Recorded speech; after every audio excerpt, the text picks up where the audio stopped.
Greetings everyone, Pavlo Shtelmach back in the home studio for the daily wrap-up episode, and today we will talk about a series of developments that are shaping the future of European security and the ongoing war in Ukraine. These events highlight not just the immediate geopolitical shifts that are happening and tensions, but also the long-term shift in international relations as a whole and defense strategies of our continent.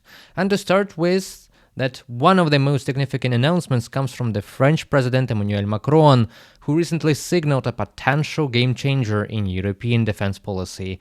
Speaking during his address to the French people on the television, Macron revealed that he is open to extending France's nuclear protection to European allies, a move that could dramatically alter the security landscape of the continent.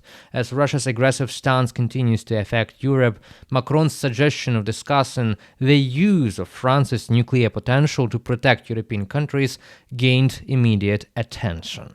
Macron's remarks come in the context of heightened concerns over Russia's military expansion, cyber attacks, hybrid warfare, and electronic interference against NATO countries in the Baltics. He emphasized that the threat from Russia is no longer something distant or theoretical. It is very, very real and immediate danger that reaches into the heart of Europe. With France and the UK being the only two European nations possessing nuclear weapons, Macron's proposal marks a pivotal moment in European defense strategy as a whole piece. However, as he pointed out, the decision to extend France's nuclear protection will depend on strategic discussions with other European leaders, particularly the heads of state and military commanders of countries like Poland, Lithuania, and other NATO countries in direct proximity and threat of the Russian aggression. And those are directly vulnerable to Russian possible attack in the nearest time. In this context, Poland and Lithuania have already expressed strong support for Macron's proposal. Polish Prime Minister Donald Tusk and Lithuanian President Gitanas Nausėda both spoke positively about the idea, acknowledging that a French nuclear umbrella could act as a vital deterrent that pushes back Russian actions. For these nations, which lie on NATO's eastern flank and share borders with Russia and Russia's ally Belarus, this threat is really personal. They see Macron's offer as a crucial safeguard against any growing threat, military from Moscow and from Minsk, especially as NATO's ability to protect its eastern borders has been put into big question by shifting global alliances and the US foreign policy as a whole, which seems to drift away from NATO and from Europe under the presidency of Donald Trump, his second term. As Macron calls for an increase in European defense spending, he's essentially calling for Europe to become more self-sustainable in its defense strategy. The recognition that the US may not be always there, they can retreat, or willing to defend Europe has led to a shift in thinking. With NATO's security framework increasingly at risk due to questions surrounding US commitments to Europe under Trump's administration, Macron's message is clear. Europe needs to take responsibility for itself with its own security and with its own nukes. Well, that is really bolstering the defense budget across the continent too, because if you want to be safe and not to feed someone else's army, you have to feed yours army. However, while Macron's call for this strategic autonomy is gaining traction with our Baltic friends and Poland, in certain circles too, it also highlights the deepening divide within European countries on how to defend themselves. Some, like Poland and the Baltics, understand the immediate necessity of stronger European defense because obviously they are close to Russia. They can really see the war physically. Others, like Italy, Germany, and Spain, remain more hesitant at this moment about the idea of further escalation, particularly with regard to nuclear deterrence. As you can see, the farther the country is from Russia, the less resolve it has to act immediately. Well, international diplomacy and defense alliances make it unclear whether this call will lead to widespread support of Macron as he was hoping to, but we shall really see in future. This was really a pivotal speech, and a speech of a decade probably for the European security. Meanwhile, on the ground in Ukraine, there have been growing discussions around the possibility of deploying European peacekeepers to monitor and enforce peace agreement, a potential ceasefire between Ukrainian and Russian forces. This idea, spearheaded by France and the UK, aims to stabilize the region and prevent further civilian casualties should a ceasefire be negotiated, which is really possible with what we are seeing right now. However, the concept faces significant obstacles, and including disagreements among European countries, potential risks for those peacekeepers of being hit by Russian drones and missiles, because who really thinks that Russia will go with the agreement, the ceasefire or peace agreement that they will sign? They've broken multiple times it before. What stops them from breaking it in the future? Well, the refusal of the Kremlin to accept Western peacekeepers complicates matters further, because the mission would need Moscow's consent, possibly, in order to be viable. Without the support of Russia or explicit backing from the United States, the prospects of a peacekeeping force in Ukraine at this moment seem slim. If not, the UK and France will take the responsibility, the risk to do it unilaterally without Russia's consent on the deployment of those forces. But we will see in future. The ongoing shift in Europe's strategy is also heavily influenced by the policies of US, and specifically Trump administration. Recent reports suggest that the Trump administration is considering lifting sanctions from certain Russian personalities and companies, revising key measures taken by previous administrations in response to Russia's annexation of Crimea and its ongoing aggression in Ukraine. Just imagine that. This move could be a huge win for Vladimir Putin, as many experts and journalists say, destabilizing the global economic order and weakening Europe's resolve in standing up to Russia's aggression, because, this will somehow legalize the forceful takeover of another country's territory, which is, God forbid, will stimulate them to advance further and stimulate other aggressors and authoritarian leaders to try their luck and possibly invade their neighbors. Europe is already reeling from the uncertainty surrounding US policy. Trump's attempts to reset relations with Moscow have added to the instability in European security, with many leaders questioning whether United States will truly stand by its European allies in times of crisis. The recent discussions in Poland and Lithuania about the need to France to in place their nuclear umbrella reflect a deepening sense of uncertainty and chaos, as many European leaders realize they can no longer rely on American defense in the region and protection against increasingly assertive Russian influence. And looking ahead into the future, the message from European leaders is clear. Europe must take more responsibility for its own defense, for its own sake. Whether through nuclear deterrence, peacekeeping missions, or other forms of military support, European nations must adapt to the growing threat posed by Russia and the shifting dynamics of global geopolitics. This evolving situation represents a crucial and turning point after these 3 years of big war, not just for Europe, but for the world at large, because their rules are changing. As the threat from Russia continues to escalate, the ability of Europeans to secure themselves against external aggression will be put to the ultimate test. In conclusion, the decisions made today will have lasting consequences for European security, the future of NATO, and the ongoing war in Ukraine. Because, today is the urgent EU summit on defense, March the 6th, and tensions rise because some members can block the decision, some will welcome it. But the world watches closely to see whether Europe can rise to the challenge and take greater control of its own life and security, whether it will remain at the mercy of unpredictable external global forces. Okay, so greetings, Paul, again, at the UETV studio. Thank you for coming in. Thanks for having me. Yeah, obviously, my initial take is I'm disappointed, and I think most Americans are disappointed. When you look at survey results in the United States, only about 44% of Americans, so less than half, think that we're supporting Ukraine too much. And those that are saying that we're supporting Ukraine too much, that doesn't mean that they think we shouldn't support Ukraine at all, which means, over half of Americans are happy with the current level of support towards Ukraine, or what was the current level of support until it was paused a couple of days ago, and would actually want to see that increased. And in contrast, only 4% of Americans, I believe, from the latest surveys I've seen, actually support Russia's position.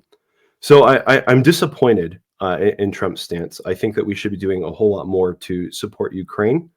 I am not as fearful as a lot of the voices make it seem. There's a lot of speculation, that Donald Trump might be on Russia's side, and that may or may not be true. But I think that regardless of his personal preferences, there are steps that he cannot take, and there's things that he cannot do without completely losing the support of his base and the American people, which obviously to him is very important. That's why every time he speaks, he's trying to build up his own reputation. So when we see Trump doing things like ending support for Ukraine and potentially even ending sanctions on Russia, as I know there's been some discussions about that, these are really disappointing steps, but I think that they are the worst that Trump can do.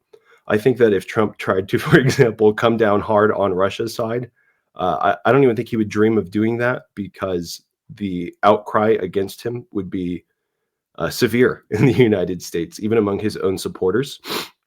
And so that encourages me. When I look at the things that Trump can do to support Ukraine, that he's not doing, like giving them more support, keeping up sanctions, and I look at the things he can do to try to force a peace deal between Ukraine and Russia, he doesn't have as many cards as he's often portrayed when it comes to actually forcing Ukraine to accept a peace deal that they don't want. And the cards that he can play, I think he's trying to play right now. And I think part of that is trying to get a better mineral deal for himself and for the United States, kind of bullying Ukraine, pushing them around, proving that the United States has walk away power. But even in the midst of all of that, we still see Donald Trump asking Ukraine to sign a mineral deal to come back to the table.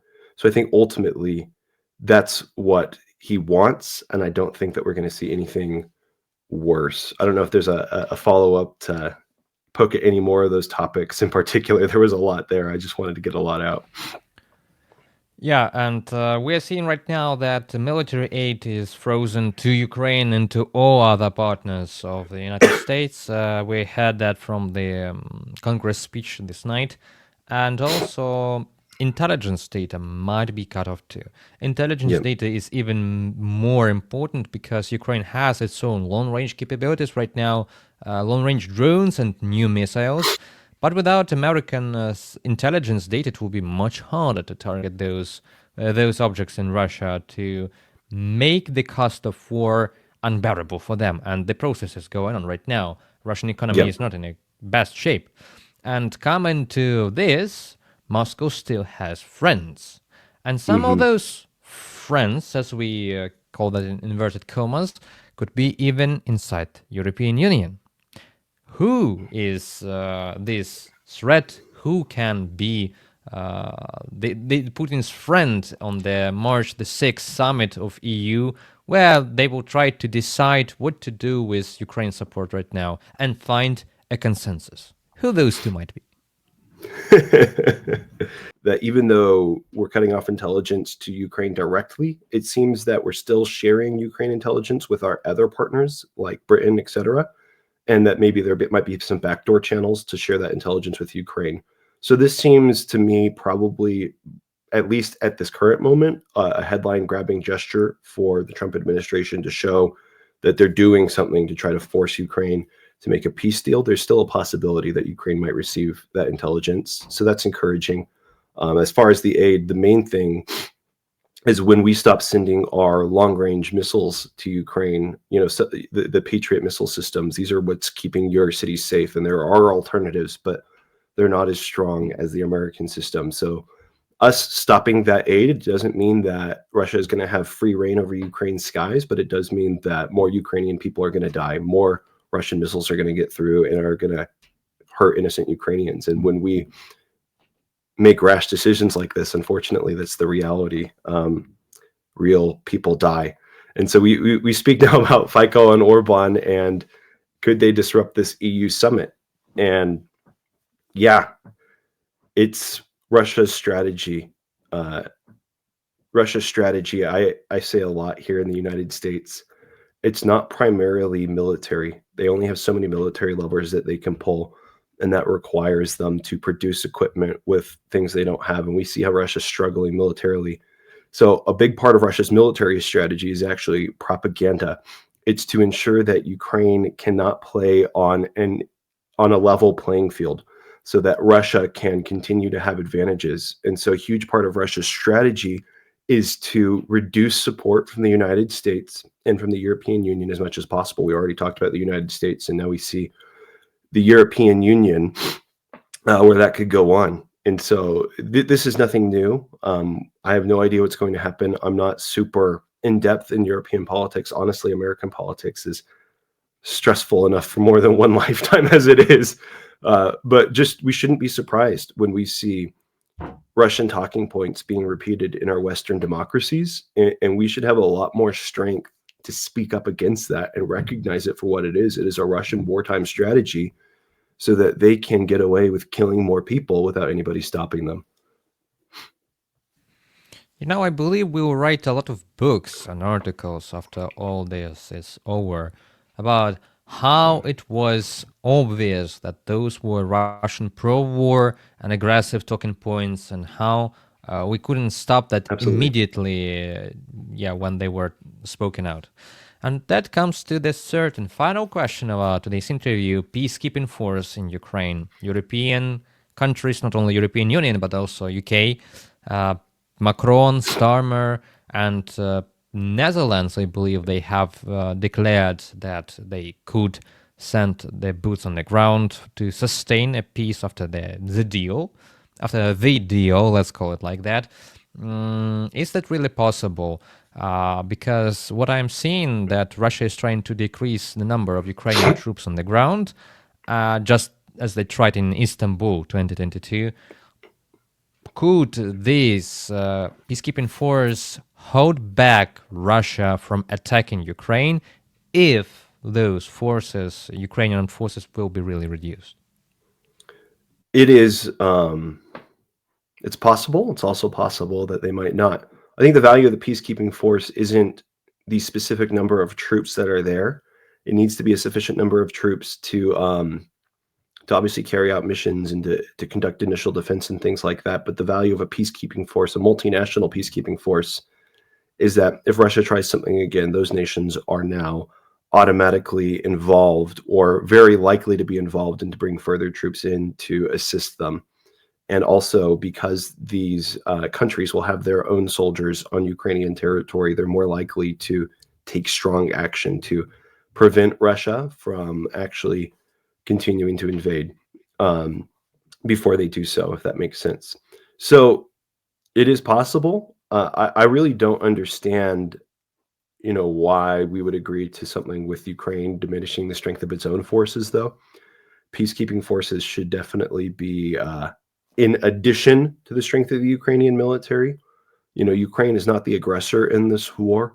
Russia obviously has no legs to stand on to say that Ukraine needs to reduce its military strength when they've been attacked. And I don't know if it's likely, if Ukraine will agree to that. You're in Ukraine, I'm not, so you know better than me. But we've also seen in the past how these things have turned out when we've tried to force people to have smaller militaries who it actually just stirs up the national resentment even more, because it makes the people within the country where they're forced to reduce the size of their military that, they've basically been bulldozed and their interests haven't been cared for and they can't protect themselves. And that stirs up nationalism. And in Russia's case, that would actually probably be more harmful to Russia than anything, because of where it could lead. Yeah, so probably if official military is decreased, those forces will be called reserve ones or paramilitary indeed. So the physical number of deployable troops will not be reduced. They will be in the rear. Possible. Hmm. It's not something on the table. Just thinking aloud. And if you are aware or not, there were peacekeeping forces of Russia in Nagorno-Karabakh. Hmm. Yes, there where Azerbaijani territory was under occupation of certain Nagorno-Karabakh so-called republic declared, Yep. and Russian peacekeepers did not prevent Azerbaijan from conducting direct military actions against those entities and yes, basically capturing with military force the entire Nagorno-Karabakh. And that is something to remember, that not Yep. all peacekeepers are peace enforcers. So if we Hmm. have Kosovo, there's peace enforcement when Serbian military bases were hit by NATO forces to stop the aggression, stop the war. And peacekeepers might just stand and watch if any real action happens. It's totally a great point, and it's very worth considering. And especially if I was a Ukrainian, I would be considering those facts. We want to believe that if Western peacekeeping forces are there, that they'll do their job. But as you say, they might get orders to not do their job when push comes to shove. And, part of you has to wonder, you look at the European Union now and the United States now, and kind of the lack of strength they've shown towards Russia. Yes, they've supported Ukraine, but not nearly as decisively as they could. What is going to change that's going to make them change their position and actually have strength now, especially if we're only talking about peacekeeping forces after a peace is signed? We don't hear people talking about sending troops to Ukraine because Russia is being aggressive now to push Russia out of Ukraine's territory. So obviously there's steps that the European Union and the United States aren't willing to do in support of Ukraine. And so, yeah, I would really consider that very carefully. Thank you very much, Paul, for being with us today. That was a great interview, and I hope someday we could meet in real life and discuss all this stuff in a peaceful city and maybe a peaceful Absolutely. Kyiv.